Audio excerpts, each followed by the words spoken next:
Hello WBSC, this is Brett and I'm here with a video review for you today. This one is a little bit unique for me. Many of you that are familiar with me know that my first love is Scotch, and it probably always will be. However, I do enjoy bourbon, rye, and other forms of whiskey also. This is a sample that I got, and it's almost a miracle that I got some of it based on what it exactly is. I've even put some notes down here to help me remember the exact description because it's rather unique. So I wanted to tell a little bit about it and taste it, partially because this is my first barrel bourbon. I've never tasted one before. A little bit of background about barrel. Barrel bourbon, each batch is different. It's not made in the same place. It's not made in the same way. Some of them are from Kentucky, some are from Tennessee, some are from Indiana. There are editions of barrel bourbon that are done all various years from different distilleries, finished in different ways. So no two batches are alike. They're not even similar. So knowing how you feel about a particular barrel bourbon batch is absolutely no indicator of what you're going to think of the next release. And in doing that, they've sort of created some interesting excitement in the industry with it. Now this one is even more rare. This is a barrel bourbon single barrel release. Okay? This was a single barrel release done for the Redstone Barrel Society. It's an exclusive for the Redstone Barrel Society. And let me read you a little bit about it. It was distilled in Tennessee. It is 121.8 proof, and it is 10 years old. This happens to be barrel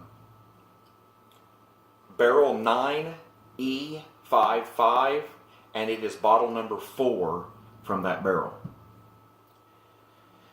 I think that's about it. It was released only in Massachusetts.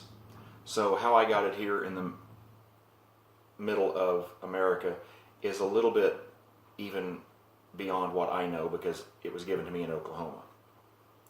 So this has been sitting for a few minutes, and I'm really excited to see what this is like.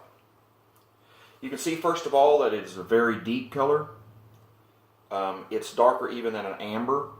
It has a very coppery finish to it. The color is absolutely gorgeous.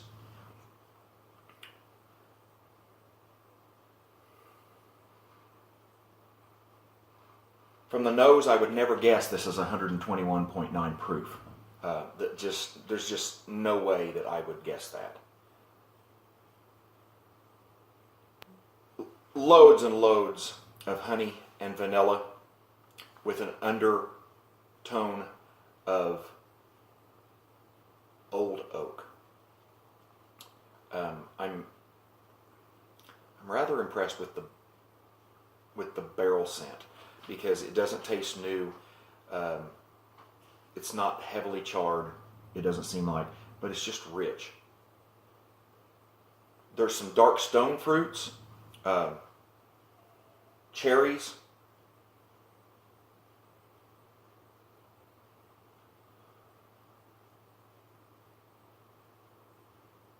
there's a little bit of floral in the nose. That probably comes through because of the honey scent, but it's sort of like wildflowers. It's very floral. One of the best noses on a bourbon that I've experienced. And I'm surprised that there's not a lot of heat. Let's see what it tastes like.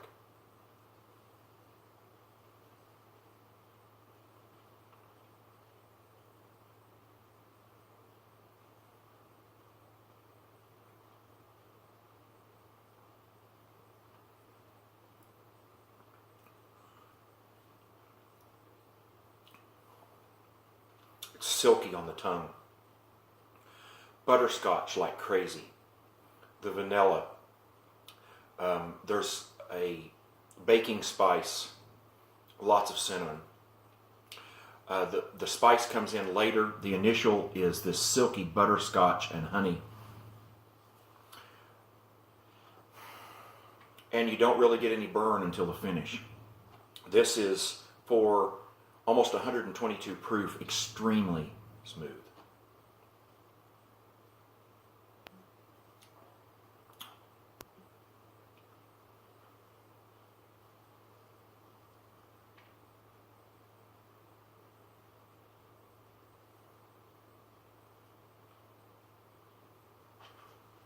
Underneath all the sweetness, the baking spice,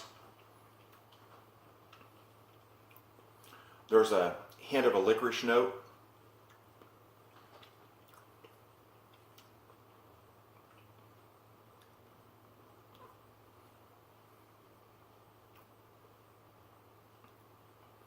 A little bit of saltiness, oddly enough.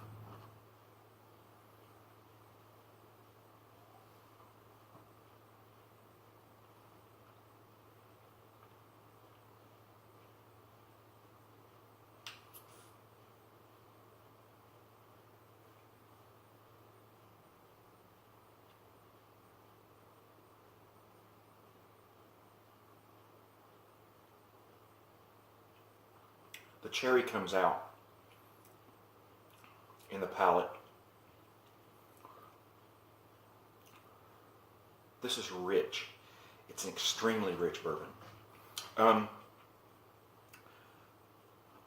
Now that I've held it in my mouth for quite a while, taking 3 sips and really holding it there for a long time, the alcohol is beginning to take effect on my tongue.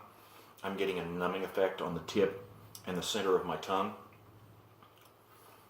But at no time during the, I haven't watered this at all, but during the finish, there's not a huge amount of burn.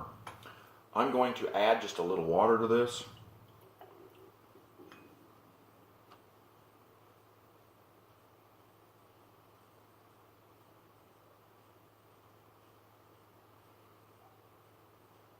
The nose didn't change much with the water. If anything, it brought the honey out stronger and reduced the fruitiness.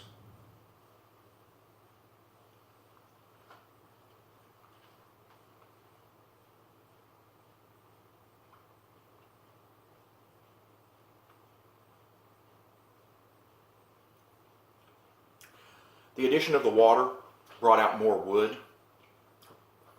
It dampened the fruit, the vanilla, completely killed the licorice note. It's much more woody, and the spice comes out a little bit more with a little bit of water, but I would never water it again. I'm surprised at this proof that it doesn't need any water at all. That reminds me a bit of Maker's Mark Cask Strength, which is a bourbon that I like a whole lot. And it also completely dies for me if I add any water to it. This is excellent. I'm super impressed with it, especially being my first barrel bourbon. Wow. This is very, very good. Especially considering that I'm not primarily a bourbon drinker, and that there are a lot of bourbons that I don't really care for. I don't know how in the world many of you would get a chance to drink this, but if you get a chance, Barrell Bourbon, single barrel, barrel number 9E55, and it is an exclusive Redstone Barrel Society release. It's absolutely delicious. Hope you enjoyed this. I hope it was educational, and we'll see you next time.